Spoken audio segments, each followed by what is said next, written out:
And have you used this? Have you used this in different contexts, say, and has it made a difference if you have? Yeah, I've used it.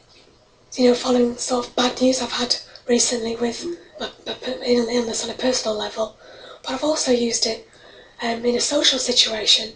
So where I've been, somebody's attacked me sort of verbally, and to help me feel less stressed about that, because it isn't me, and you shouldn't be blaming yourself.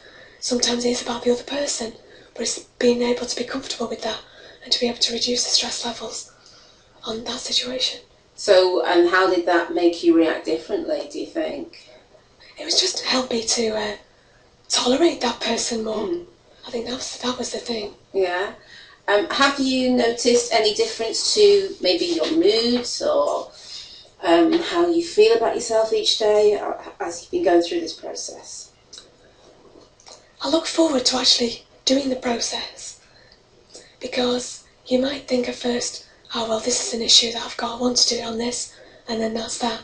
But actually, there's so many little things that you could change by using the process. So that's what I've found. You know, even simple things like being able to, like I say, tolerate somebody at work, or even when you meet somebody in a shop who's bumped into you or pushed in front of you in a queue, something that you think is simple but might have made you really angry, and it helps you to get through that. Now, I know that you've spent a lot of time looking at what you can do to help your particular condition, and lots of things about positive thinking and changing up your diet and all those kind of things. Where do you think that this process would fit into all the things that you've been doing so far? I think it's a very, very good complementary process, because it, you know, with something, anybody being diagnosed with a serious illness, you're stressed really all the time with one thing or another. I think it's something that you have to try and relieve somehow, and I think this process will help that greatly. Oh, that's good to know. Now, there are going to be people that think they don't want people to know that they're going through this process. What would you say is encouragement to them, maybe? I think you can do this process without telling anybody that you're doing it. There's no reason that you have to discuss it, but it will make a difference to their relationships.